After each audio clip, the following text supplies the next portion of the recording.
Bueno, pues ya estamos en tiempo de tertulia y tengo aquí a mi vera a María Jamardo, responsable de tribunales del periódico El Debate. ¿Qué tal, María? Buenos días, ¿cómo estás? Buenos días. Muy buenos días. Fran Carrillo, ¿qué tal, amigo? ¿Cómo estás? Muy buenos días, Manuel. Te veo últimamente en todos lados. Estás en La Noche de Cuesta, estás en Telemadrid, estás repartiendo estopa. Es que la libertad hay que defenderla donde se puede o donde Sánchez te deja. Bueno, bienvenido. Y Bien tengo hallado. el enorme orgullo y satisfacción de saludar también, se estrena además en este programa. Ya dije que iba a haber novedades en esta temporada y vamos a contar con nuevos colaboradores, tertulianos, secciones. Víctor Sánchez del Real, consultor y profesor de comunicación. ¿Qué tal, Víctor? ¿Cómo estás? ¿Qué tal? Muy buenos días y gracias por invitarme aquí, que a pesar de lo que dicen algunos no había estado nunca. Pues un auténtico placer que estés con nosotros. Y también nos acompaña Luis María Pardo, que es presidente de Justitia Europa y además forma parte de la acusación popular en el caso de Begoña Gómez, que, vaya, esta semana está de actualidad. Es noticia. ¿Qué tal, Luis María? ¿Cómo estás? Buenos días, un placer estar aquí contigo. Un auténtico placer que estés con nosotros. Señores, vamos a empezar por donde hay que empezar, porque lo de Begoña ha traído cola y más cola que traerá. Fijaos, tenemos ya al hermano del presidente que va a ir a juicio, al fiscal general del Estado que va a ir a juicio, Ábalos y Cerdán que están imputados, el último en la cárcel a la espera de juicio y los que vendrán, y todos ellos por casos de corrupción. Pero es que ahora también la mujer del presidente, Begoña Gómez, está al borde de sentarse en el banquillo. Esta misma semana el juez Peinado ha informado a Begoña Gómez y el resto de acusados de este caso, pues que en caso de que finalmente vayan a juicio por el delito de malversación, van a tener que verse ante un jurado popular. Y esto ha levantado muchísimo revuelo. María. No entiendo por qué. De verdad, lo digo de verdad, ¿eh? Yo tampoco, pero el gobierno ha montado la mundial. Parece ironía, pero no. 95... Ley socialista, ministro de Justicia, el señor Belloc. Eso es. ¿Lo que es bueno para todos los ciudadanos no es bueno para Begoña Gómez? Eso parece. Pregunto, con toda la humildad del mundo, porque claro, ¿quién es Begoña Gómez que no pueda o deba ser juzgada por un jurado popular? Que el PP quiso eliminar del catálogo de la ley orgánica del Tribunal del Jurado la malversación, porque le parecía un delito muy técnico y creía que un jurado popular quizás no tuviese las herramientas necesarias para valorar apropiadamente, y el PSOE se empeñó en mantener. Es decir, es que estamos ya en un mundo, no sé, vivimos una distopía, un frenopático, vivimos, no sé, en otro lugar, en una realidad paralela. Entonces, no sabemos si Begoña Gómez será o no finalmente procesada. De momento está imputada. Hoy está citada a las 6 de la tarde junto con los otros 2 imputados de esa presunta causa de malversación, que son el hoy delegado del Gobierno en Madrid, Francisco Martín, y que en aquel momento, en el momento en el que se producen estos presuntos hechos irregulares, era el jefe de la asesora de Begoña Gómez, contratada por Moncloa, pagada con dinero público, y que supuestamente se dedicó en su horario profesional a cargo del erario a prestar servicios a los negocios particulares de la mujer del presidente del Gobierno. ¿Qué podía salir mal en ese plan? Totalmente. Luis María, precisamente tú estás aquí en Madrid porque esta tarde os ha citado el juez Peinado a todos los acusados. Tú formas parte de la acusación popular para comunicar que en el caso concreto del delito de malversación, si finalmente se va a juicio, pues será por jurado popular, tal y como establece la propia ley. Primera cuestión que me gustaría que nos aclararas. ¿Es normal que en este tipo de procedimientos, hay que recordar, Begoña Gómez está investigada por 5 delitos, 5, y todos ellos muy graves: tráfico de influencias, corrupción, apropiación indebida, intrusismo profesional y malversación? ¿Es normal que en este tipo de casos se separe una causa por uno de estos delitos? Sí, claro, es procedente porque lo hemos visto además en el Tribunal Supremo hace 6 días, cuando el magistrado instructor Leopoldo Puente ha decidido dividir la causa en 2, la pieza separada, en el sentido de que cuando tú encuentras indicios racionales suficientes y bastantes de criminalidad, lo que haces es, si tienes una causa y tienes una serie de delitos y esos delitos tú ya tienes los indicios, lo que haces es dividir la causa para que se vaya a juicio oral en lo que tú ya has finalizado la instrucción, porque para que los oyentes nos entiendan, una instrucción se compone de 3 fases: instrucción, fase intermedia y juicio oral. Nosotros nos encontramos en el procedimiento de Begoña en un salto que se ha dado en la pieza separada, que hay otros delitos que se están investigando, pero que aquí se ha terminado. Y entonces, en esa fase instructoria, lo que hace el juez es decir, tengo 2 opciones: o paso a procedimiento abreviado porque son delitos comunes, o la ley me impone el que tengo que pasar a través del Tribunal del Jurado porque hay determinados delitos, como puede ser la malversación o como puede ser el homicidio consumado, por ejemplo, que tienen que ser juzgados por el jurado, y así lo son siempre, todos los días. ¿Qué sucede aquí? Sucede que el 92,9% de las sentencias del Tribunal del Jurado son condenatorias. Por tanto, Begoña Gómez tiene un 92,9% de posibilidades de ser condenada, un 7% de ser declarada absuelta. Y esto es lo que el Partido Socialista de Pedro Sánchez no había tenido en consideración. Después de 1 año y medio que ha dicho de todo contra el juez Peinado, que se ha generado una cloaca, que se ha dado buena parte de esa cloaca en esta casa, que se ha intentado por todos los medios romper una instrucción, nos encontramos al día de hoy donde se va a concretar una imputación para proceder a través del Tribunal del Jurado a que Begoña Gómez se siente en un banquillo junto con María Cristina Álvarez Rodríguez y el que hoy es el delegado del Gobierno de Madrid. Cristina Álvarez, fíjense, estamos hablando del delito de malversación. ¿Por qué está siendo investigada Begoña Gómez por un delito de malversación? Pues el caso tiene que ver precisamente con la contratación de una asesora por parte de Moncloa, Cristina Álvarez, que en teoría estaba para asistir a la mujer del presidente en su agenda institucional. ¿Me dejas decir una cosa? Porque se ha generado una polémica por parte del Partido Socialista que dicen que no existe el delito de malversación porque Begoña no es autoridad ni funcionario. Bueno, pero es que el artículo 24 dice que cuando se gestionan recursos públicos por personas privadas o por personas a los cuales tiene una condición de autoridad, en este caso Begoña la tiene y está fuera de todo debate, entran dentro del delito de malversación. Por tanto, no nos pueden decir, no, es que no ha habido malversación porque no era funcionaria. Hombre, por favor. Y es que, además, como digo, la mujer del presidente tiene agenda institucional, tiene que acompañar al presidente del gobierno en algunos viajes, etcétera, y es normal que cuente con una asistenta para ese tipo de cuestiones, pero exclusivamente para ese tipo de cuestiones. Hete aquí que parece ser que Cristina Álvarez, la asesora de Moncloa, que pagamos todos los españolitos de a pie, no solo se dedicaba a la agenda institucional de Begoña, también se dedicaba a los negocios privados de Begoña. Y aquí es donde entra el posible delito de malversación.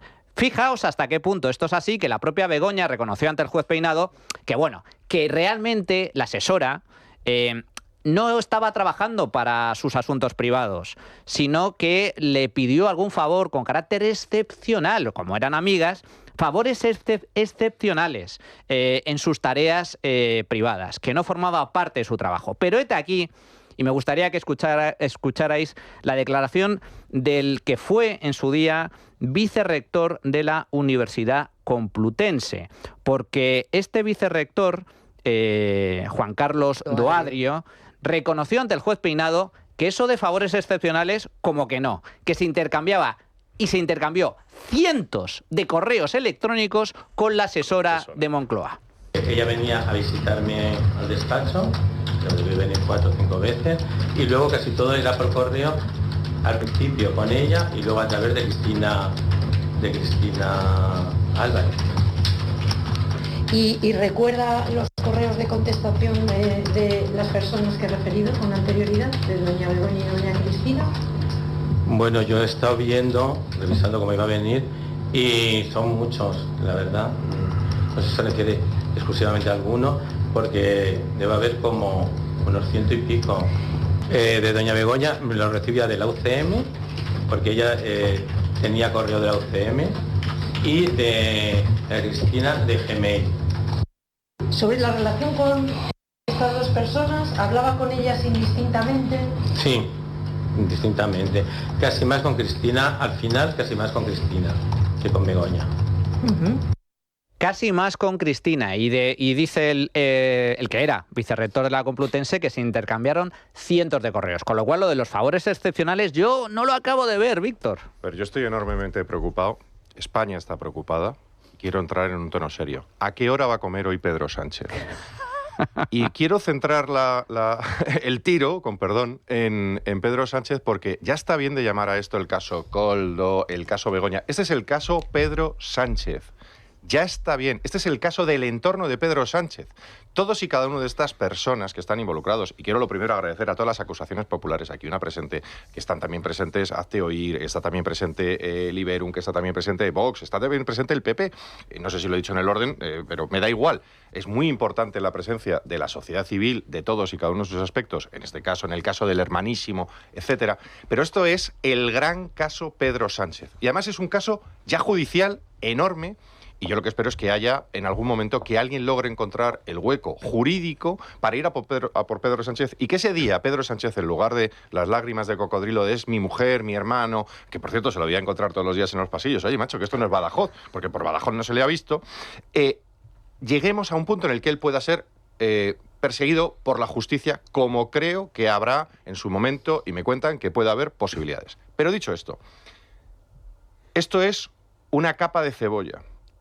Algunos, los que tenemos la mala costumbre de haber viajado un poquito y haber trabajado por el mundo, hemos visto que hace muchas capas de cebolla tenía que haber, no llorado profundamente, no por la cebolla, sino por haber tenido que dimitir don Pedro Sánchez Pérez Castejón. ¿Por qué?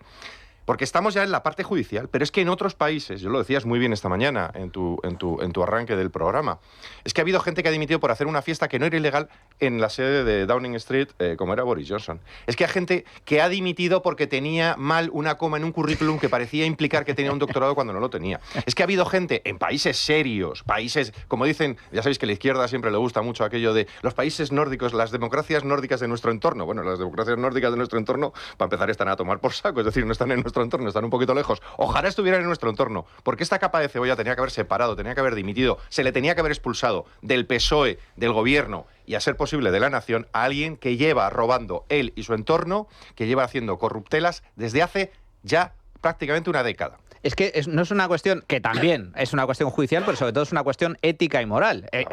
Vamos, hay por escándalos muchísimo más ridículos, absurdos, se han producido dimisiones en otros muchos países. En España, sin embargo, no. No solo no se producen dimisiones, sino que Pedro Sánchez sale a la palestra y, preguntado sobre esta cuestión en Nueva York, en esta ronda, en este viaje oficial que se ha marcado con el dinero de otros españoles por Nueva York y por Estados Unidos, ha dicho esto al respecto, fijaos. Y sobre mi hermano y mi mujer, pues a ver, yo creo que, como he dicho en muchas ocasiones, el tiempo pondrá las cosas en su sitio. ¿Nos toca defender la verdad? Pues defenderemos la verdad, y la verdad es que mi hermano y mi mujer pues son inocentes.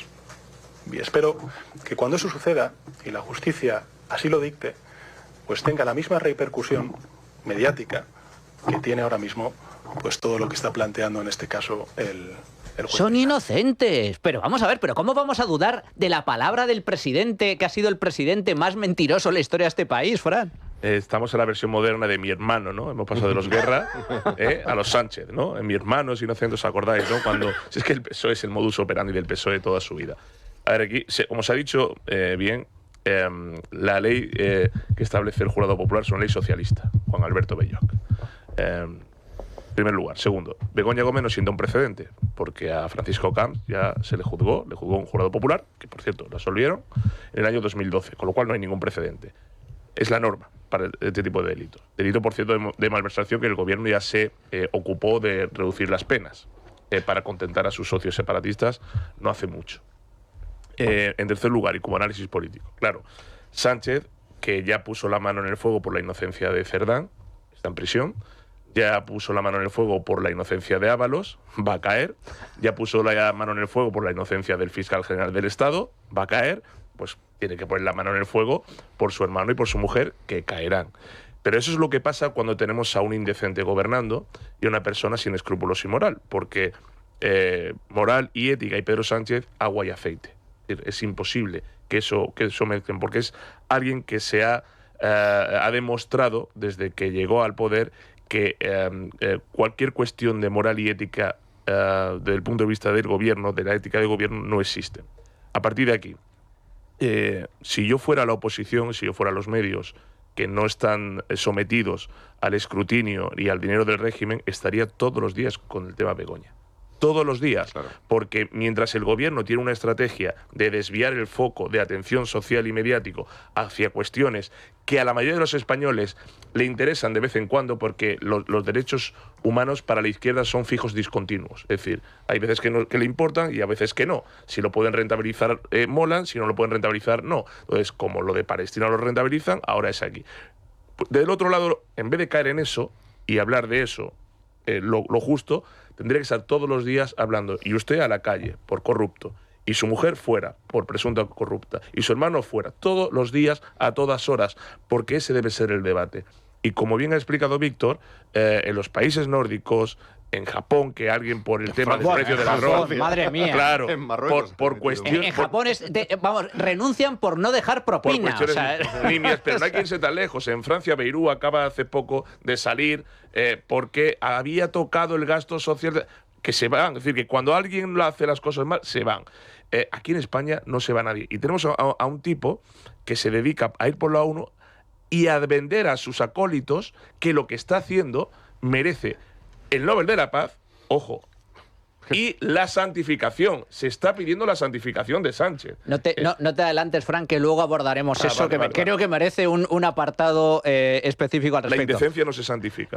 Fijaos, comentamos. Pedro Sánchez diciendo que inocente de toda inocencia. ¿Y quién más ha salido a la palestra a defender la inocencia de Begoña, la inocencia del hermano y a defender, por supuesto, la integridad de Pedro Sánchez, amo y señor de las Españas? Pues la gran maldición de este país, José Luis Rodríguez Zapatero. Todo esto es un gran caso donde no hay nada. Nada de nada. Las mujeres de los presidentes han tenido todas asistentes o asistentes y ayudan en todo lo que pueden. Me parece insólito. Yo entiendo que les cuesta porque el presidente Sánchez les ha derrotado varias veces. Luis María, dice Zapatero que no hay nada de nada. A mí me gustaría, tú que te conoces el caso de arriba a abajo. Hay indicios de sobra sobre las supuestas corruptelas de Begoña Gómez. En el caso de malversación, ¿cuáles son los principales indicios sobre este delito de malversación por la cual está siendo investigada? Mira, para que la audiencia comprenda la magnitud del caso, hace 1 año y 2 meses, periodistas de tribunales y de investigación se pusieron en contacto conmigo y con otras acusaciones populares, donde nos refirieron de que había una persona que trabajaba en Moncloa y que acompañaba a la que es la mujer del presidente del gobierno. Pero que como esa persona se llamaba igual que una persona que vive en Hispanoamérica, eran incapaces de encontrar la foto o quién era esa persona. Empezamos a investigar y Doadrio nos puso en la pista cuando dijo Cristina. Y cuando nosotros vimos el nombre de Cristina, sabíamos que era María Cristina Álvarez Rodríguez. A partir de ahí, lo que hicimos fue seguir investigando hasta que encontramos que aparecía en los correos electrónicos que estaban en la cátedra, que también se investiga por tráfico de influencias, etcétera, etcétera. Y entonces dijimos, bueno, ¿qué pasa aquí? ¿Quién es esta persona? ¿Por qué acompañaba a Begoña Gómez en eventos que en principio deberían ser privados y no públicos como asistencia de la mujer del presidente del gobierno, sino como Begoña Gómez Fernández? Pues eso, los correos electrónicos, el acompañamiento, el destinar presuntamente dinero público para actuaciones privadas, el que fuera cuasi una mayordoma tuya para todo lo que tú tienes que hacer, eso no está contemplado en la relación de puestos de trabajo de la Secretaría de Presidencia del Gobierno. Por tanto, no nos pueden decir, no, es que, bueno, esporádicamente, extraordinariamente me acompañó alguna vez. Aquí hay un hito, que es los mensajes de Doadrio que han sido aportados a la causa, que creo que son pues más de 200, lo ha dado esta casa en exclusiva. 200 Libertad correos Digital, electrónicos, 200, más de 200, pero ya constan en la causa correos electrónicos que tenía acceso pues todas las partes y que han sido publicados en los medios de comunicación, donde hay señales inequívocas, porque además son reconocidas por la propia imputada, de que pudo haber habido gestiones privadas. Claro, Ahora, si con esos correos electrónicos se consigue demostrar y acreditar una secuencia temporal, que no son 1, ni 2, ni 4, que son 50 veces o 60 veces, no estamos ante algo extraordinario o espontáneo, sino estamos ante una habitualidad. Y cuando está la habitualidad, puede haber indicios de criminalidad y de haber cometido ese supuesto delito de malversación. Por tanto, nosotros pensamos de que hay indicios racionales, como mínimo, para mandarla a juicio oral. Fijaos, la propia Begoña reconoció favores excepcionales, que esto también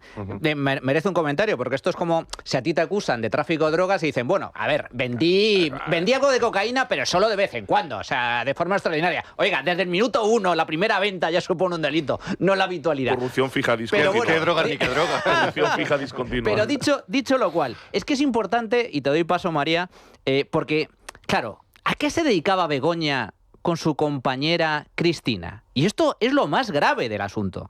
Estamos hablando de los negocios privados de Begoña. Resulta que la presidenta del gobierno se dedicaba a pedir dinero a empresas para su cátedra y su máster de transformación social competitiva, que yo aún no sé a día de hoy ¿en qué se traduce? Ni tú ni nadie. ¿Para qué narices sirve humo en PowerPoint. la transformación social competitiva? Bueno, la cuestión es que el empresario del IBEX recibía previamente una llamada de Moncloa diciendo que doña Begoña, la esposa del presidente, quería reunirse con ellos para exponer su proyecto académico. A ver quién es el guapo del IBEX 35 que le dice que no a presidencia del gobierno. Total, que la recibían. Y llegaba Begoña junto con Cristina, acompañándola. ¿Y qué pasaba en esa reunión? Pues que Begoña exponía su proyecto y pedía pasta para sponsorizarlo. ¿Cuánto dinero? Pues cerca de 100.000 euros o menos de 100.000 euros para no levantar sospechas.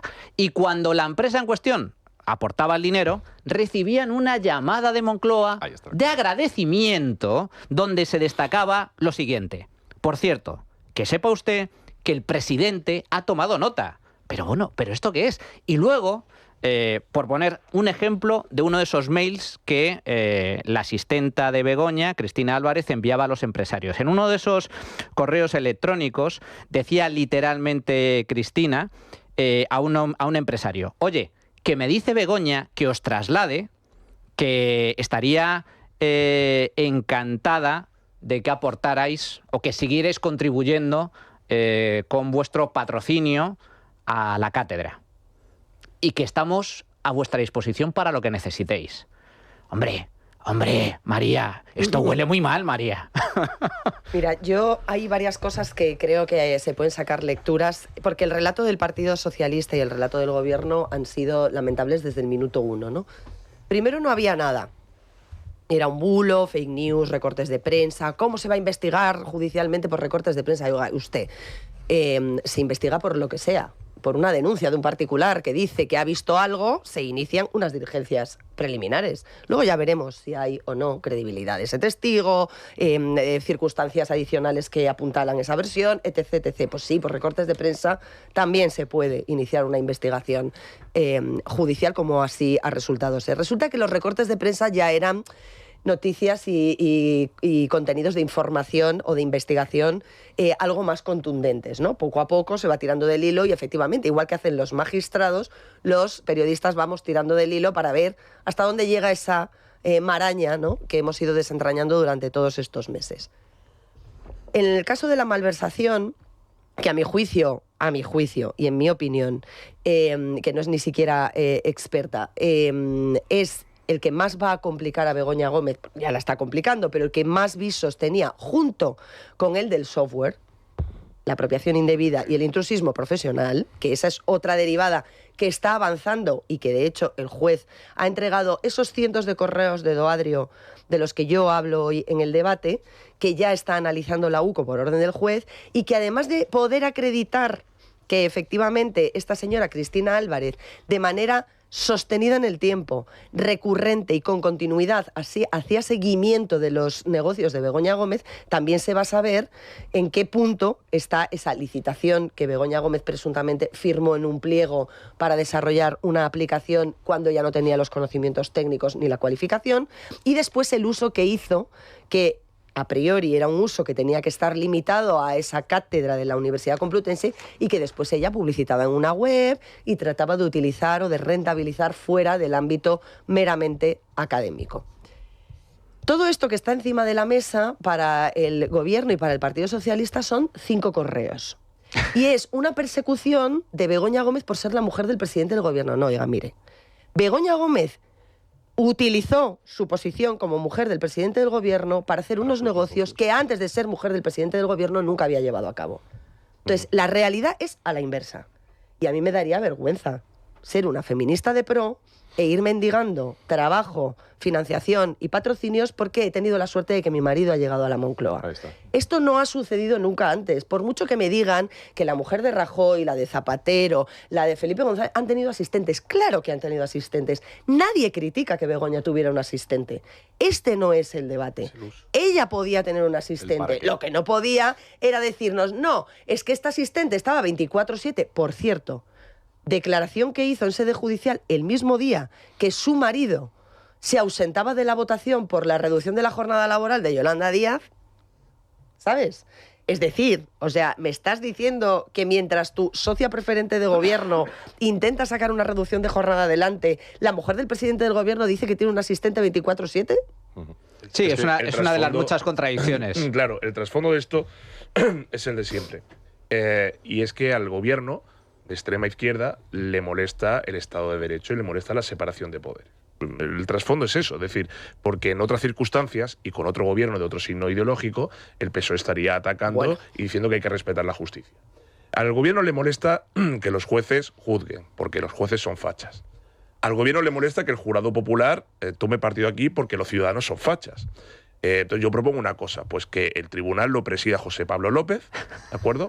Y que el jurado popular... José Pablo López, para que la gente lo sepa, es el presidente de Radio Televisión Española. Y que yo hago una propuesta. Entonces que el juez sea José Pablo López y el jurado popular lo compongan Jesús Cintora, Javier Ruiz, Silvia Inchaurrondo, y entonces a ver si igual el gobierno así está contento, ¿no? Pero lo que hay detrás de esto es un ataque deliberado al Estado de Derecho, a la separación de poderes y a la democracia, porque eso es lo que el gobierno tiene detrás. Entonces, todo esto al final lo que subyace y por lo que el gobierno está tan preocupado es porque hay una serie de personas libres de la sociedad civil, periodistas y jueces que no se dejan amedrentar. El otro día vi a un hiperventilado tertuliano peronista en la televisión pública. ¿Cuál de ellos? Porque el listado es amplio. Es que has escrito a dos. Hiperventilado, tertuliano, peronista. Peronista, a mí solo se me ocurre uno. Mayor, un poquito gaga. Exacto. Ya sé quién decir. Abuelo la pastilla. Argentino. Abuelo la pastilla. Por lo de peronista, yo creo que ahí se... y a voz en grito habla... Es que la oposición en este país no la hace el PP, no la hace Vox, la hacen los jueces.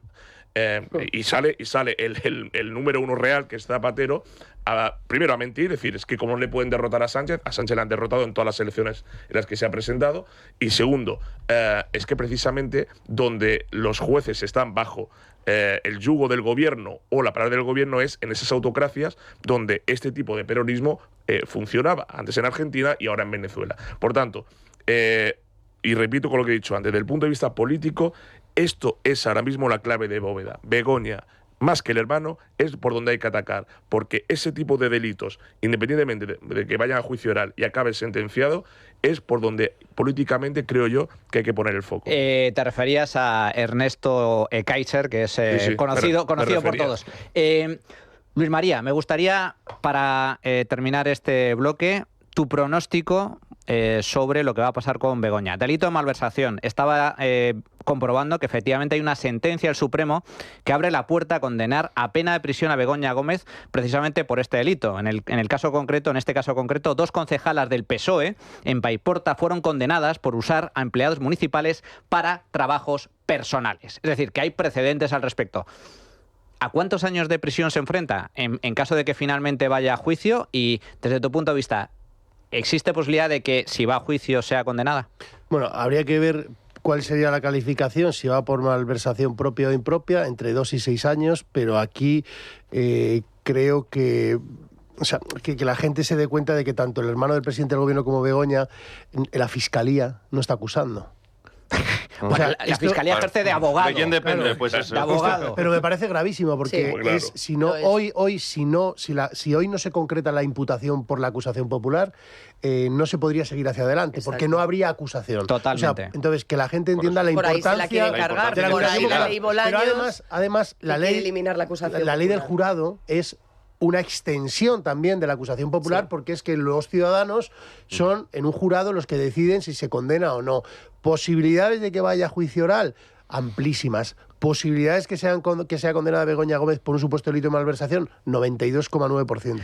Luis María Pardo, presidente de Justicia Europa y además que formas parte de la acusación popular en el caso de Begoña Gómez. Qué necesario es vuestro trabajo, amigo. Estaremos muy pendientes de lo que suceda esta tarde, así que estamos en contacto por si hay alguna novedad. Muchísimas gracias, Luis María. A vosotros. Vamos a hacer una pequeña pausa y regresamos con este y más temas porque, Víctor, hemos enviado un buque a recoger a la flotilla basurilla en Gaza y eso merece un comentario y un análisis en profundidad. Bueno, pues ya estamos de nuevo en tiempo de tertulia. Estábamos comentando todo lo relacionado con Begoña, pero me gustaría también incidir en la reacción del gobierno y de sus socios, porque la reacción del gobierno ha sido cargar contra Peinado, le han llamado de todo, le han llamado prevaricador, loafer, un juez al servicio del Partido Popular. Tanto es así que el propio Peinado ha demandado, y creo que ha hecho muy bien ha demandado a dos ministros, a Marlaska y a Puente, y les exige retractarse de sus acusaciones de prevaricación. Señor Marlaska, señor Puente, vayan preparando el bolsillo y la cartera porque creo que van a pagar. Creo que van a pagar por llamar prevaricador a un juez, que es una calumnia. Es una calumnia y una injuria. Pero es que no solo han sido los ministros, también los socios de gobierno. Por ejemplo, Gabriel Rufián decía esto en el Congreso. Esto al final se trata de una ofensiva de una parte del Poder Judicial que se activa con la llamada del expresidente Aznar, con aquello de quien puede hacer que haga, y nosotros a la SOE le avisamos hace ya mucho tiempo que intentara cambiar a esa parte del Poder Judicial que hace ya mucho tiempo, y en Alsasu por ejemplo lo saben, pues que lucha contra según quién, contra según qué ideas, contra según qué partidos. Bueno, Víctor, esto Rufián llamando a cambiar jueces. Qué penita, Rufián, que mira que es listo, pero mira qué bajo ha caído defendiendo a una familia corrupta como es la del caso Pedro Sánchez. Yo insisto, ese es el caso Pedro Sánchez. Dejemos de llamarlo los subcasos. Este es el caso Pedro Sánchez Zapatero. Pedro Sánchez Zapatero es el caso como deberíamos llamarlo. Yo tengo dos propuestas. La primera, como no tengo clase hasta el segundo semestre este año en la universidad, por razones que no vienen al caso y gracias a todos los que han colaborado en ese retraso, tengo muchas ganas de poner deberes. Yo le voy a poner dos deberes. El primero, en el caso de Begoña Sánchez, 200 emails. Yo les pido que hagan un ejercicio, abran su móvil, miren sus últimos mensajes, busquen sus últimos mensajes con su pareja o con su principal cliente. Esta señora es una pesada, nadie tiene 200 emails con alguien. Eso es raro. Lo segundo, los patos, a mí me enseñaron que el mundo de los dibujos animados nos enseñó que los patos se cazan empezando por el más pequeñito que está al final de la cola y luego ya llegarás al grande. El foco judicial está marcado, el foco político, que se concentren un poco todos nuestros representantes políticos en los que seguimos confiando, me da igual el partido político, y que se concentren, como muy bien decía aquí mi compañero y experto Fran, en al tema. De Lenda es Cartago, hay que decirlo todos los días. Al final de cada comparecencia hay que decir algo y no los vamos a cobrar ni mi amigo Fran ni yo por la consultoría de comunicación. ¿Estoy hablando de fútbol? De Lenda es Pedro Sánchez, todos los puñeteros días, que cada uno elija su frase, pero todos los días. Sí. Y ahora digo, pero también tenemos deberes los demás. Es decir, hay que cazar al pato desde el más pequeñito. Hay que empezar a hablar con aquellos que están relacionados con este caso. Google, Indra, Telefónica, Fundación La Caixa, Reales Seguros y tantos otros que están en las listas. Ustedes, queridos oyentes, son todos clientes de estas compañías. Tienen acceso a sus directores de comunicación, a sus directores de relaciones institucionales. Tienen un compañero que trabaja allí. Hay que empezar a preguntarles.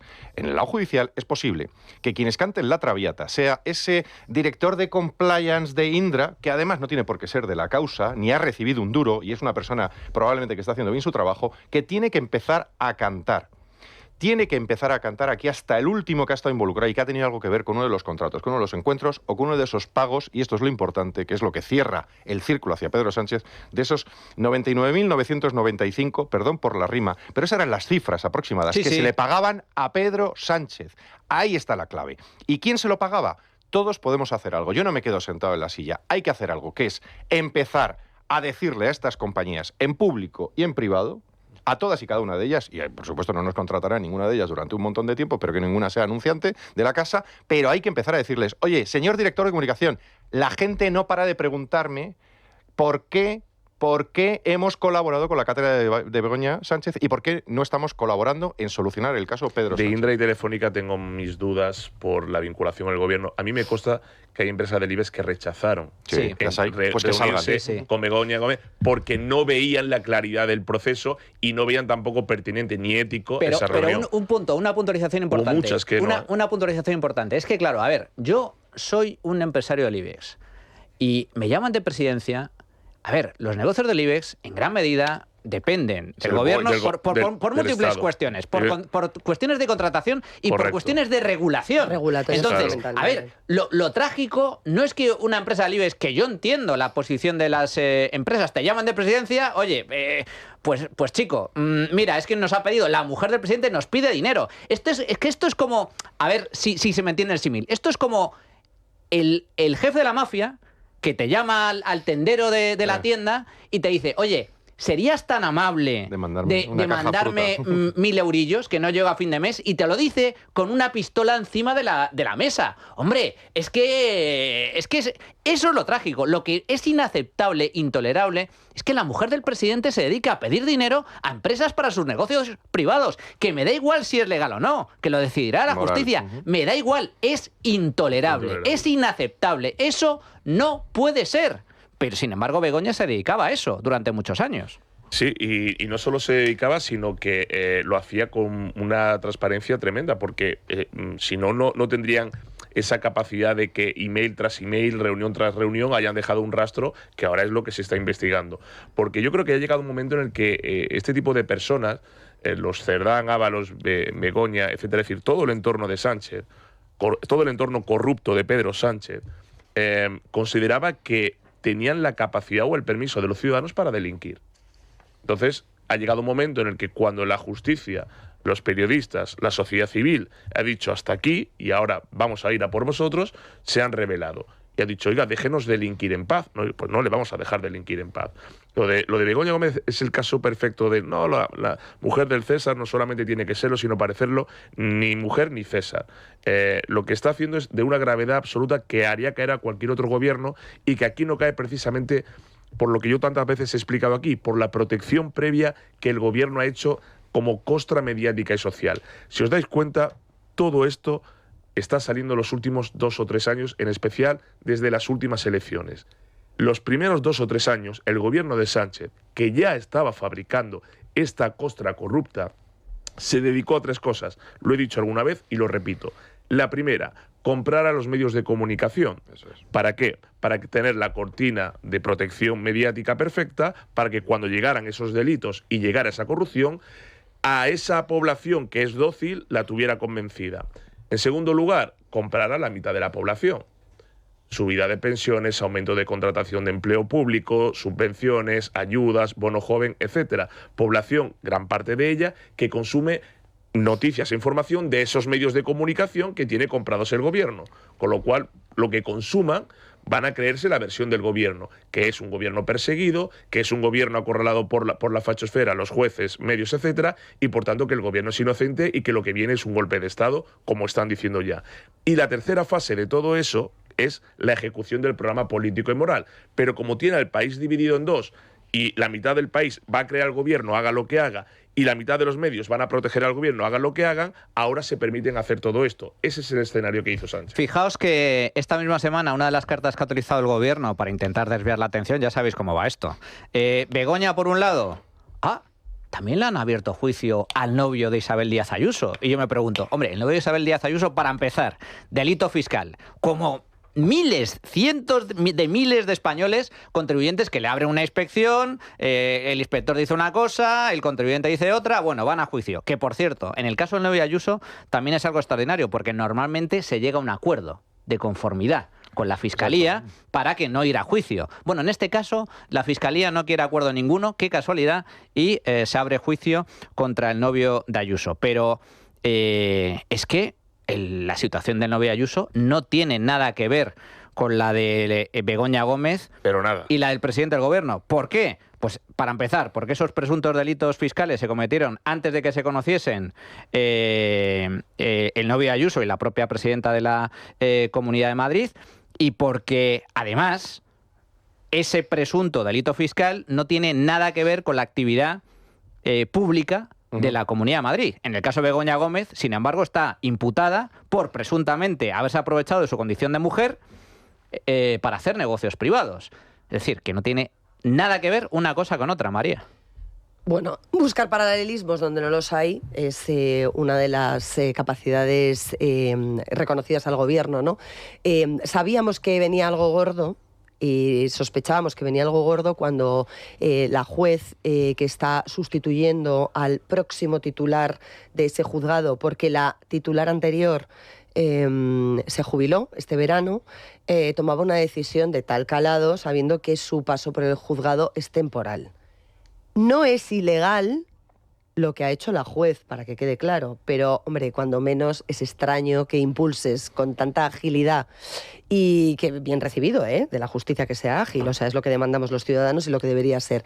Un procesamiento teniendo en cuenta que tu paso, insisto, no es permanente, que tú no eres la titular de la plaza y demás. No es una juez sustituta, es una magistrada con su plaza, es una magistrada funcionaria a todos los efectos, pero que temporalmente está cubriendo ese hueco, digamos, que dejó la titular anterior hasta que tome posesión el nuevo titular, porque no puede quedar descuidado el juzgado, ¿no? Pero bueno, esto es cuando menos anecdótico para comentar. Segundo, lo has explicado muy bien en relación al señor Alberto González Amador. La diferencia con Begoña Gómez, el hermano de Pedro Sánchez, el fiscal general del Estado y todo este tipo de cuestiones, es que el señor Alberto González Amador, cuando presuntamente cometió esos delitos de falsedad documental y de delito tributario, era un particular desconocido, que no tenía una relación con la presidenta de la Comunidad de Madrid y que no tiene nada que ver con fondos repartidos por la Comunidad de Madrid, contratos establecidos con la Comunidad de Madrid, o sea, con nada que tenga que ver con el erario, con el dinero de los madrileños, ¿vale? Que está muy feo y que si realmente lo cometió tiene que ir a juicio como todos los ciudadanos como de a pie, mundo, como claro cualquier empresario, pero hombre, vamos a recapitular. El señor Alberto González, debe haber como 2.000 millones de Albertos González en España, más o menos, ¿no? Pérez y González, los apellidos Bien. más comunes. Que tenga empresas, a lo mejor lo acotamos a 2.000 millones, a 1.000 millones, venga, vamos a dejarlo en la mitad. De esos 1.000 millones de Alberto González que tienen empresas que pueden haber tenido una inspección rutinaria, a lo mejor hay 500.000. De esos 500.000 resulta que este empresario estaba siendo investigado o cuestionado, ¿no? Administrativamente, en un expediente administrativo con la agencia tributaria, es decir, una discrepancia de, oiga, usted tenía que haber pagado más impuestos y no los ha pagado. Hablamos de 350.000 euros, ¿eh? O sea, no hablamos de 35 millones de euros, 3,5 millones de euros. O sea, no estamos hablando de una cantidad que por cuantía hubiese despertado el interés del Ejecutivo socialista diciendo, Dios mío, ¿quién es este empresario que está hurtando al erario semejante cantidad de impuestos? No, hablamos de 350.000 en discusión. Vale. Y resulta que de repente le llega a la Fiscalía que hay un expediente de la agencia tributaria que está gestionando un fiscal de Madrid que parece que puede ir hacia adelante y que, hete aquí, la clave, es el novio de la presidenta de la Comunidad de Madrid. ¿Quién le dice a la Fiscalía que este señor es el novio de la presidenta de la Comunidad de Madrid? A mí me gustaría saberlo porque este es el kit de la cuestión.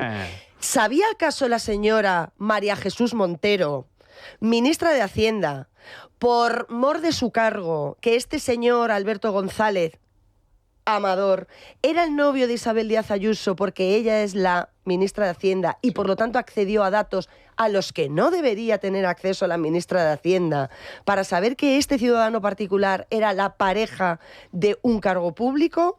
2, sabiendo que ese cargo público era la principal rival de Pedro Sánchez en el ámbito político hoy en día, la que le planta batalla cultural, ideológica y demás, y la que realmente ve como una amenaza, María Jesús Montero, que en los pasillos del Congreso de los Diputados dijo, horas antes de que salieran las informaciones publicadas, esto ya se ha contado en los medios cuando no se había contado.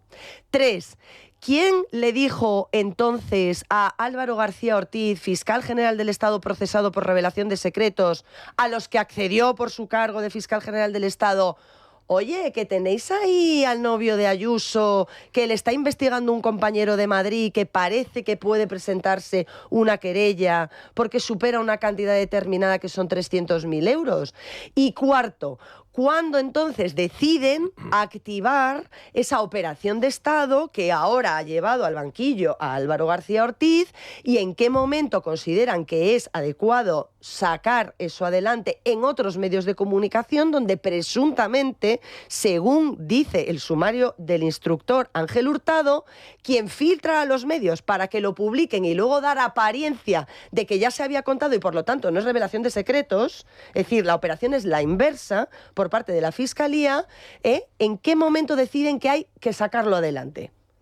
Esta es la clave. Es que hay muchas preguntas sin contestar y me parece que estas son las explicaciones que tiene que dar el gobierno en lugar de decir el defraudador confeso, el defraudador confeso. Y por eso precisamente el fiscal general de Estado, que es otro de los grandes escándalos de este país, va a ser juzgado por revelación de secretos, por presuntamente filtrar un documento privado, que no es un documento privado Ahí cualquiera, está. que es una comunicación entre el abogado, la defensa de Eso González es. Amador y la Fiscalía por este caso. Y todo esto, ¿en qué contexto surge? Surge en un contexto muy concreto. Surge en el contexto en el que Begoña Gómez estaba siendo investigada. Pero cuidado con las cortinas de humo. Tú has hablado de medios de comunicación, María ha mencionado algo se viene. Yo te voy a dar un dato. El gobierno se ha reservado, lo publicó Fernando Cano el otro día, un experto en los temas publicitarios y de la pauta publicitaria pública, que es cuánto gasta el Estado todos los años. Primero, el principal anunciante de España es el Estado. Total, ¿vale? total. Número uno. Total. Para que tengan una escala. Pero este año se ha producido algo muy extraño.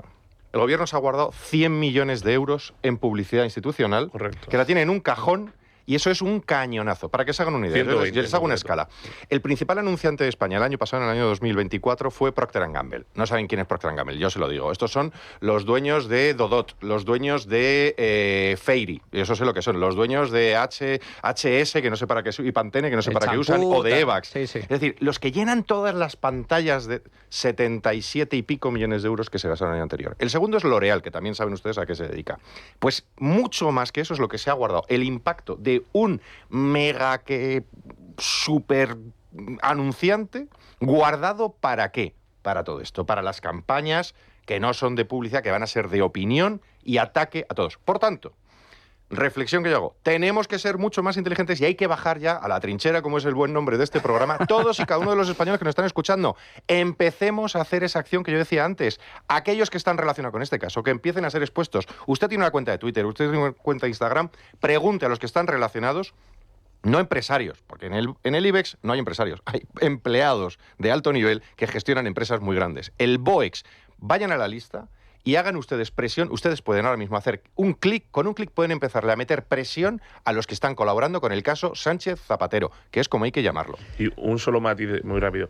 Sabiendo que lo que estaba haciendo García Ortiz, sabiendo que eso era delito, aún así presuntamente lo cometió, de la revelación de secretos. 2. Cuando Montero dijo lo que ha comentado María, esa operación de Estado llevaba ya tiempo pergeñándose, es decir, estaba ya detrás el gobierno para establecer en un mismo plano de equidad lo de Begoña Gómez y lo de la pareja de Ayuso. La mejor forma de no darle pábulo a eso es ni siquiera debatirlo. ¿Por qué? Hablamos de un ciudadano privado que no tiene ningún tipo de relación con la administración pública en cuanto a lo que presuntamente se le reclama, ese presunto delito fiscal, y por tanto no hay debate ahí. Ponerlo en un plano de igualdad con lo que ha hecho Begoña Gómez es lo que el gobierno estratégicamente está haciendo. Por eso, allí donde el gobierno mete mano, el tema es y va a seguir siendo el próximo año y medio. Desde este lado, lo que hay que hacer, entre otras cosas, es lo que ha comentado Víctor. Y todos los días decir, no hay debate en esto, no hay debate en esto, no hay debate en esto. Es ciudadano privado con malversación, prevaricación, etcétera, de la administración pública y de la esposa del presidente del gobierno. Fijaos que comentaba antes María que curiosamente la Fiscalía pide la absolución de Begoña Gómez en su particular caso. En el caso del fiscal general del Estado, la Fiscalía también ha pedido esta semana al Supremo absolver absolver a García Ortiz por la filtración de datos privados del novio. Que me quedo sin comer, que me quedo sin comer. García Ortiz se mira al espejo y se pide a sí mismo a absolverse. Está muy bien. Esta es la gran paradoja. La Fiscalía es un organigrama jerárquico. El jefe es el fiscal general del Estado y le está diciendo a sus subordinados, oye, absolverme, pedir mi absolución. Se están absolviendo encima. En fin, terrible, terrible. Con lo cual, por cierto, García Ortiz tiene doble defensa. Abogado del Estado, que pagamos todos nosotros, y Fiscalía, que también pagamos todos nosotros. Doble defensa. En fin, vamos a hacer una pequeña pausa. Antes, recordar que visiten buenavidasenior.com y soliciten su estudio personalizado comparativo gratuito de todas las alternativas disponibles para conseguir liquidez sin perder la propiedad de su vivienda. Infórmese gratis en buenavidasenior.com. Vamos a hacer una pequeña pausa y ahora sí vamos a regresar con el tema del buque, el tema de la flotilla, el tema de Israel, porque el asunto tiene tela. Bueno, señores, pues estamos de nuevo en tiempo de tertulia y vamos a hablar de Gaza. Pero es que esta semana se han producido múltiples novedades al respecto, pero quizás la más importante, la más relevante, desde el punto de vista geoestratégico, desde el punto de vista del relato, desde el punto de vista de consecuencias que puede tener esta cuestión, es el envío por sorpresa de un buque de la Armada a escoltar a la flotilla basurilla de Greta Thunberg, Ada Colau y Barbie Gaza. Que a mí me parece un escándalo mayúsculo. ¿Qué narices hace la Armada escoltando a una panda de perroflautas para, dice el gobierno? Bueno, es que si se requiere salvar a los de la flotilla, pero vamos a ver, ¿cómo que salvar? Para empezar, si se atreven a violar el bloqueo militar que ha establecido el gobierno de Israel, que es zona militar, no los van a tirar al agua, los van a llevar a la cárcel. O a lo mejor, por cuestiones diplomáticas, los cogen, los meten en el aeropuerto y los mandan de vuelta a España, que sería lo lógico y normal. Entonces, ¿a qué viene el tema de la flotilla? Es que a mí me parece un escándalo, no solo por lo que supone el hecho en sí, es decir, ¿por qué narices tenemos que gastar nuestros recursos y nuestro dinero y utilizar nuestro ejército a escoltar a unos barcos que de forma voluntaria han ido a Gaza a montar el espectáculo? Punto 1. Ese es el punto 1. Punto 2. ¿O es que acaso el gobierno está intentando buscar algún tipo de conflicto armado y militar con Israel? Las dos cosas.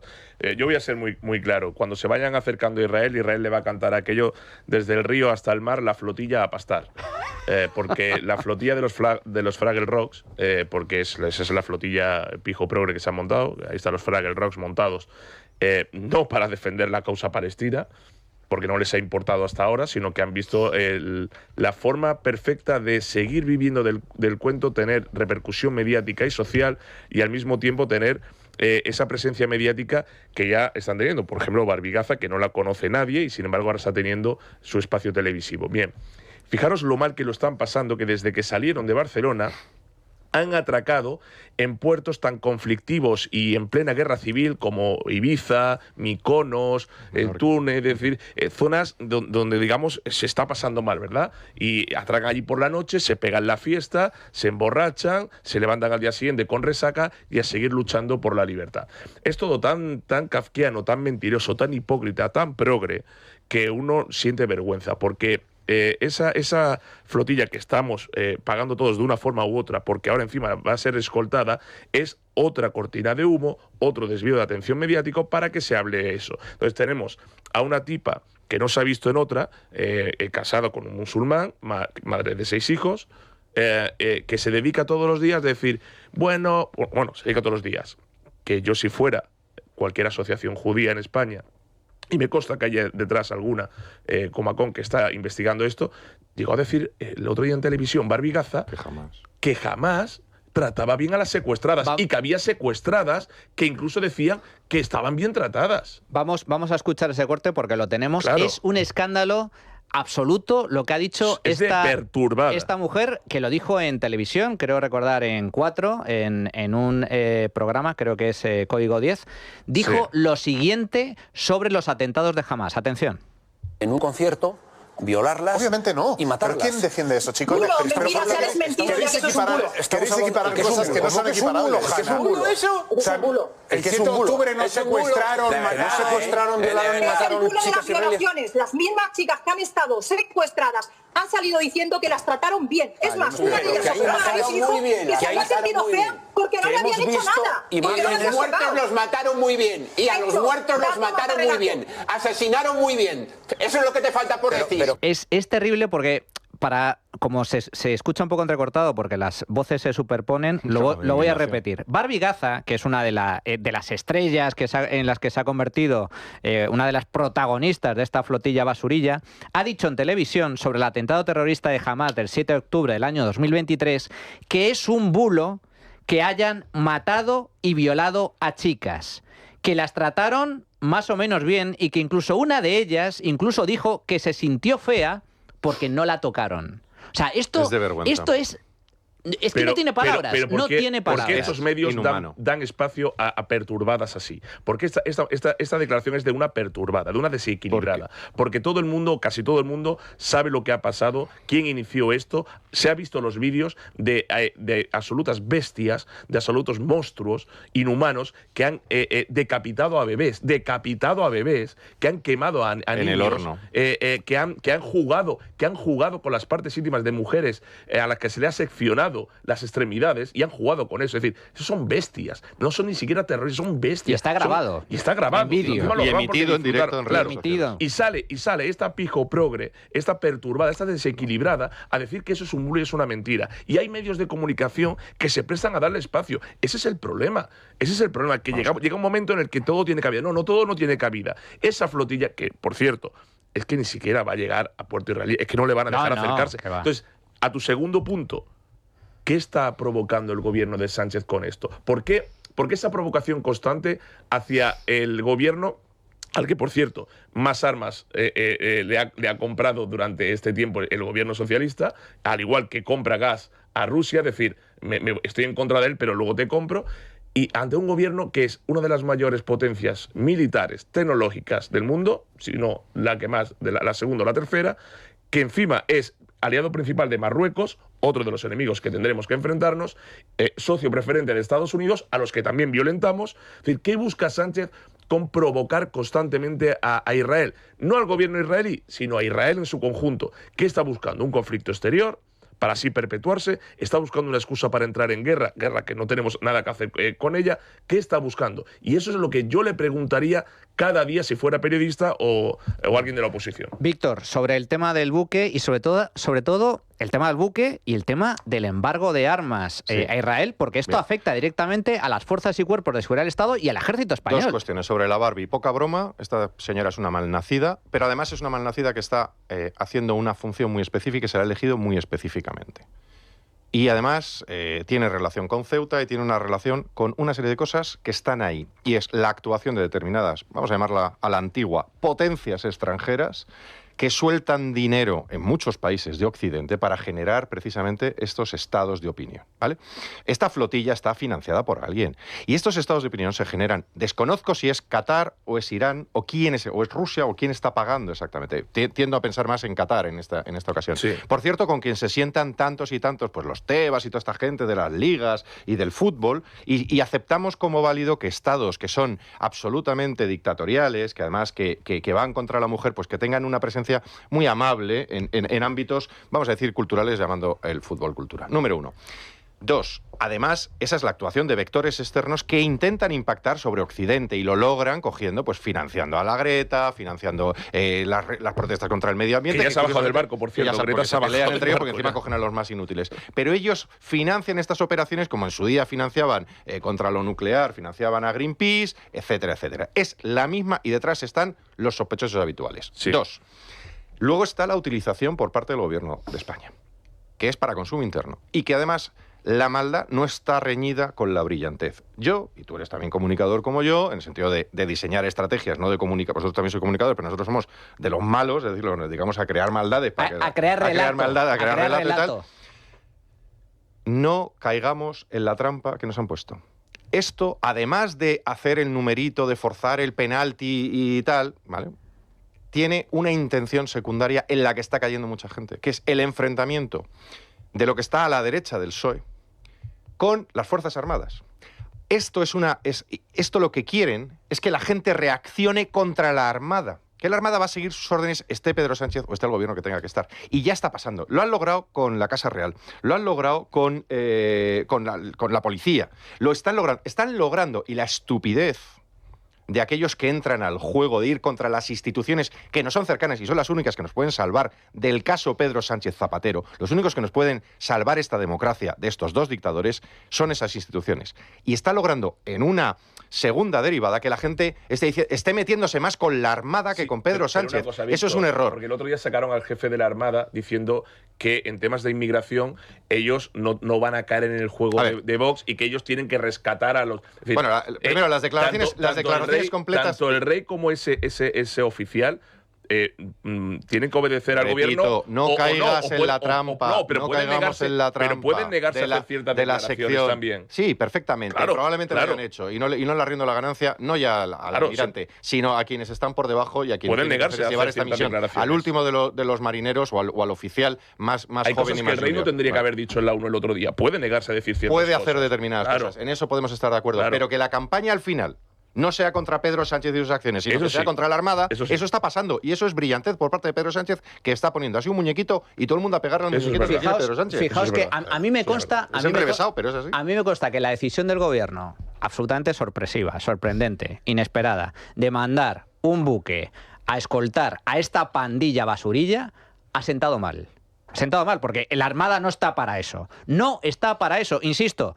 Es que hay un caso que a mí me parece llamativo, María, tú lo recordarás, de hace muy pocos meses, donde una joven valenciana tuvo un accidente muy grave con una moto en Tailandia, estuvo al borde de la muerte, necesitaba atención urgente en un hospital español, porque en Tailandia no tenían los recursos para mantenerla con vida, y el gobierno de España se negó a asistirla. Una joven española de 25 años. Su familia tuvo que montar una campaña para recaudar dinero a base de donaciones privadas. Tuvieron que contratar un avión medicalizado privado de 300.000 euros, que le costó la broma, para traerse a esta chica y atenderla en un hospital en Valencia. El gobierno no hizo nada. Y van a rescatar a Berrigaza. No van a rescatar a nadie, porque nadie está en peligro. Bueno, esa es otra. Para empezar, o sea, lo que han vendido desde el gobierno con el furor, con este buque de la Armada, es que acude en misión de auxilio. ¿De auxilio de quién? ¿De auxilio de quién? Porque ninguno de los barcos de esa flotilla que han hecho desde que salieron navegando desde Cataluña, haciendo escala en cada una de las islas más icónicas, divertidas y fiesteras del Mediterráneo. Que se han ido de festival. Que presuntamente llevan ayuda humanitaria, que cuando lleguen no sé en qué estado va a estar, porque o es poco perecedera o, vamos, o sea, están haciendo la vuelta al mundo de Willy Fogg. Es decir, Meloni lo decía el otro día, muy clarito, no entiendo por qué necesita ir este grupillo a hacer el paripé, cuando Italia, si quiere, puede en 2 días, en un día, estar allí entregando ayuda humanitaria. El problema es que no llega. Ellos saben que no llega. En el barco, en algunos de los barcos que están formando parte o conformando esa flotilla, hay gentuza. Eso es. ¿Vale? Mejor dicho. Fraggle Rocks. Hay gentuza que es pro Hamas.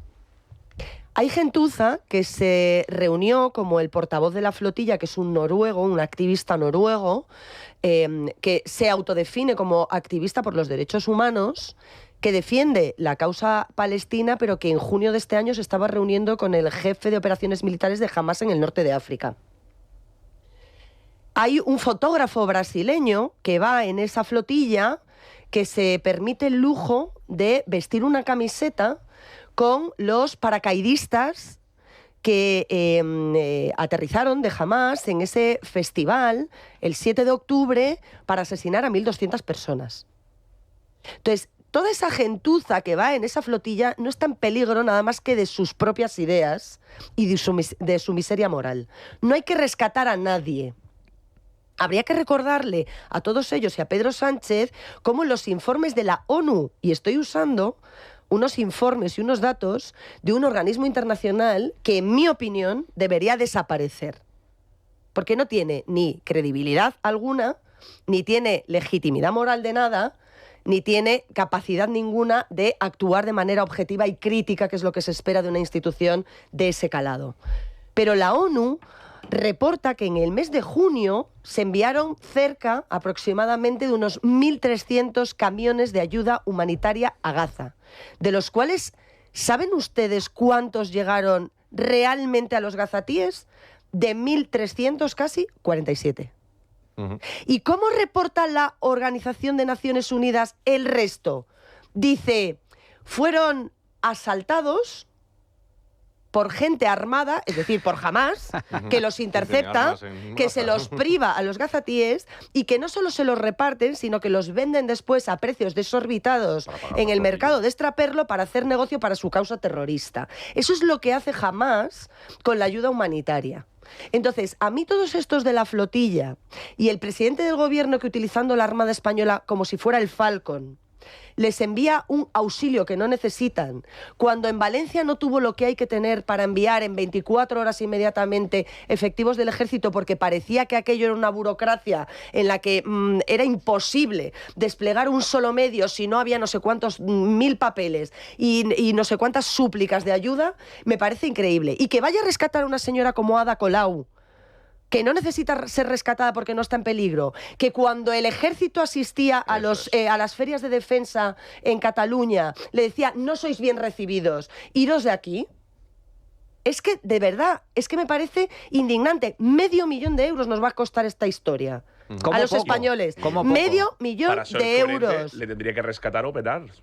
Ah, claro, que no le rescata Open Arms. Fijaos, habéis puesto varios elementos interesantes encima de la mesa. En primer lugar, que no quepa ninguna duda. Hay informes que desvelan y explican los vínculos de los promotores de la flotilla de Colau con Hamás y con Hezbollah. Claro.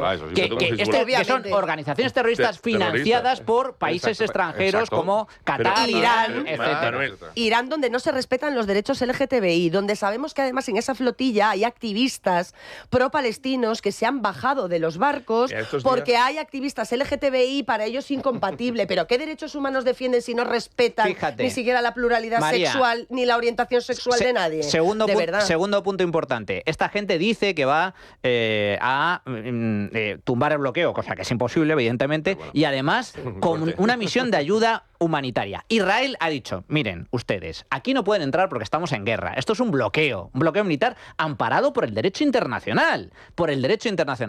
Y le ha dicho el gobierno de Israel, si quieren ustedes dejar los 4 kilos de ayuda, de alimentos que llevan en esas barquitas, les facilito un puerto seguro para poder dejar toda esta ayuda humanitaria. ¿Y qué ha dicho la flotilla? La flotilla ha dicho que no les interesa descargar la ayuda humanitaria en un puerto seguro, que lo que quieren ellos es montar el espectáculo. La geografía es fascista, ¿vale? La geografía es un elemento súper fascista. Yo les pido que abran un mapa, vayan a Google Maps y miren lo que está justo al sur de la Franja de Gaza. La última vez que miré, que fue hace unos días, para asegurarme, ¿no? Porque ahí sigue estando Egipto. Y la Franja de Gaza, que es casi cuadradita, en su parte inferior tiene un muro construido por Egipto de un tamaño enorme, que las puertas están cerradas permanentemente, no por los gazatíes, ríete. Lo tiene muy fácil. Usted no tiene por qué ir a enfrentarse y a forzar el penalti estilo Barça y tirarse delante de las corrupción, por cierto, también. Usted solo tiene que ir, y por cierto, y menciono al Barça y menciono algún partido, a un equipo más, los que sois más futboleros lo sabéis, que tienen relación con estos dineros que vienen de allí para generar esa simpatía y que se despliegue la pancarta en el País Vasco, ¿vale? A lo que voy. Lo tiene muy sencillo la flotilla. No tienen que forzar el penalti contra los malvados, como dicen ellos, israelíes, que por cierto no lo hacen todo bien como Estado, ni como gobierno, ¿eh? No confundamos las cosas. Bien. Pero dicho lo cual, lo tienen muy sencillo. Vayan ustedes a Egipto, desembarcan además en unos puertos muy bonitos. Muy seguros. Y entran ustedes desde Egipto, que son también musulmanes y que ayudarán a sus hermanos musulmanes, No, que es que Egipto no deja entrar ni un refugiado, ni una gota de ayuda, y esa es la clave. Ni el Líbano. ¿Por qué el Líbano no quiere a los palestinos? Claro, ¿Por qué Egipto no los quiere? ¿Por qué Qatar solo acoge a los jefes de Hamas? Claro, les es han que bombardeado? Estos días hemos visto imágenes muy cuestionables en la ONU, entre otras, haciéndose fotos muchos líderes con un exmiembro de Al-Qaeda asesino de niños Sirio. y cristianos. Sí, el sirio, el actual líder sirio. Que cortaba cabezas. Exacto. Tela, hemos visto imágenes muy cuestionables. Pero lo que se ha dicho sobre el conflicto y la guerra, eso es en Israel es verdad. Es una guerra. Yo lo que creo es que hay que desratizar Gaza, es decir, ahí hay ratas que son los terroristas de Hamas, y a la rata hay que sacarlas del escondrijo y hay que juzgarlas o hay que exterminarlas. ¿Por qué? Porque son bestias, porque lo volverán a hacer. El problema es que la izquierda, como yo digo, el tema de los derechos humanos son fijos y discontinuos en su defensa, pues le protege porque es lo que les mola. María. Solo un apunte. No voy a hablar de esa señora que quiere notoriedad. Barbigaza. A base de decir barbaridades sobre las mujeres que fueron rehenes violadas por Hamas. Yo voy a hacer lo que toca hacer, que es hablar, por ejemplo, de una mujer abogada de 40 años, Amit Susana, que fue secuestrada, que estuvo durante 55 días bajo el yugo de Hamas, que fue violada sistemáticamente, que narró y relató cómo la había tratado Hamas, cómo habían abusado sexualmente de ella, Amit Susana, y que reconoció que mientras la filmaban los terroristas antes de su liberación, fingió decir que la habían tratado bien para no poner en riesgo esa libertad que estaba en juego. Entonces, por favor, de verdad, es que yo creo que hay a determinadas personas que no hay que darles ni entidad, ni voz, ni respetar aquellas cosas que dicen, porque ni siquiera están documentadas. Muy buen apunte, María. Amit Susana y todos los rehenes que queda pendiente de liberarse ahora mismo por el grupo terrorista Hamas. Solo la liberación y la eliminación de Hamas van a poder poner un punto y aparte de inflexión para hablar de un proceso de paz. Esto es importante porque lo ha dicho por activa y por pasiva el gobierno de Israel, que podemos estar o no de acuerdo en sus actuaciones, pero luego no es un gobierno genocida. Y además lo que han dicho de forma taxativa es: la guerra acaba hoy mismo si liberan a los rehenes y jamás deponen las armas. Es tan sencillo como eso. Y por cierto, al hilo de lo que comentabas, María, tan solo un apunte. El coordinador magrebí del contingente de la flotilla ha abandonado la flotilla porque, atención, y abro comillas, literal, no vamos a romper el asedio a Gaza con homosexuales. Esto es lo que defiende la extrema izquierda en España. En fin, Adrián. Pues a ver, hoy preguntábamos a nuestros oyentes pues qué les parece que Begoña Gómez sea juzgada por un jurado popular. Nuestras opciones eran que mal, debería ser un juez, bien, porque lo dice la ley, o no debería ser juzgada directamente. Pues un 79% de los votos cree que bien, que es lo que dice la ley, que debería ser juzgada por un jurado popular. Un 19% cree que mal, que debería ser juzgada por un juez, y tan solo un 2% que dice que no debería ser juzgada. 2%, Begoña y Pedro son los que han votado. Y Barbigaza. ¿Y qué más han dicho nuestros oyentes? Vamos a escucharles. Buenos días. Si es legal, si es correcto, me parece muy justo que sea un jurado popular. Ahora, ¿cómo se eligen? ¿Quién las elige? ¿Se pueden manipular? Pregunto. No lo sé, lo desconozco. Gracias. Buenos días. Bueno, en mi opinión yo creo que sería mejor que un jueces tradicionales, profesionales la juzgaran en lugar de un juzgado popular. Pero bueno, a lo mejor las formas son esas, no lo sé. Pero no estoy tan de acuerdo con esto. Gracias. Buenos días. El problema no es quien juzgue a Begoña Gómez.